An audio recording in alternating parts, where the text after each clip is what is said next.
Right, this is an attempt to describe how power stations work. Right, in the middle here, we've got a simplified diagram of what a power station is like.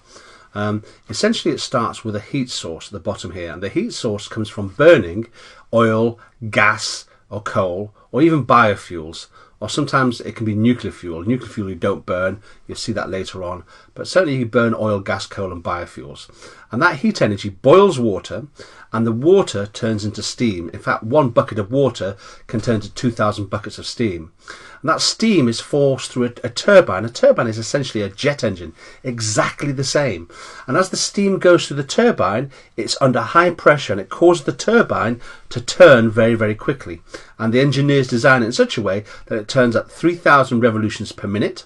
And it's connected by an axle to a generator. In the generator you've got an electromagnet. You can see I'm trying to draw a magnet there. There's an electromagnet and it spins at 3,000 revolutions per minute, which is roughly 50 hertz, 50 times a second. And that creates a voltage and therefore you get electricity out. And that's basically that most power stations work that way. Very often the exam question will say as to what are the energy changes taking place there, and you can see that chemical potential energy changes into heat energy, and obviously you get some waste energy as well, because not all the heat energy it goes into boiling the water. And that turns into kinetic energy of the steam. And again, you get waste energy there. Kinetic energy of the turbine and generator, you get waste energy there in the form of heat.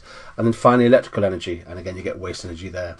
So that if you had to work out the efficiency of the system, you'd actually find that it's actually not very efficient. That perhaps 100 joules of chemical energy may end up as, say, just as little as, say, 20 joules of electrical energy at the other end. The rest of it is wasted in the form of heat and it warms in the environment.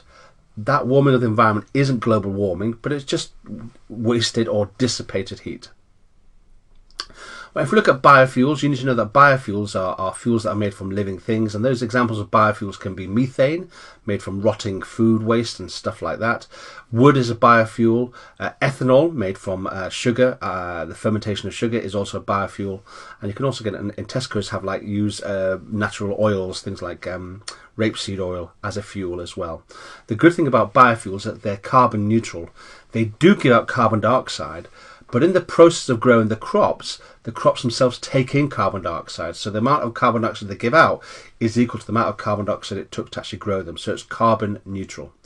Fossil fuels, such as oil, coal and gas, are made from creatures that lived, or trees that lived a long, long time ago, and they get buried. That's why they're called fossil fuels, because they're buried underground.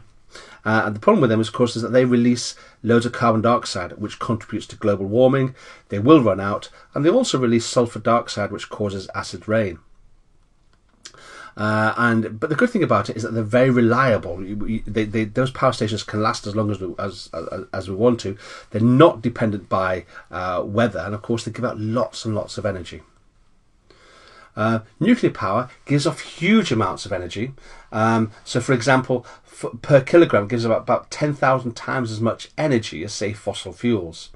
It gives off no carbon dioxide during the actual generating process. When you build the power station, it gives off carbon dioxide because concrete setting gives out carbon dioxide. The machines used to build the power station give them carbon dioxide, but during the actual generation of electricity, no carbon dioxide is given off. The fuels are uranium and plutonium, but the danger with it, of course, is loads of waste, and the waste tends to be quite unpleasant. So these are the key words you need to be familiar with. The boiler is where water turns into steam. Turbine is where the steam goes through like a jet engine and causes things to spin. The generator is where kinetic energy is changed to electrical energy. Steam, obviously, it's incredible to think that basically all this modern technology of electricity is being done by essentially a very big kettle firing through a bit of a fan. Carbon dioxide, that fossil fuels give a carbon dioxide. That's why we want to get rid of them as much as possible. Global warming, obviously, is the planet getting warmer because carbon dioxide forms a blanket around the Earth that keeps the planet warmer than it normally would do. Fossil fuels, you should know what that is. And nuclear power is obviously a very reliable source of energy, but people are a bit worried about the waste products from it. And that is how electricity on large scale tends to be produced.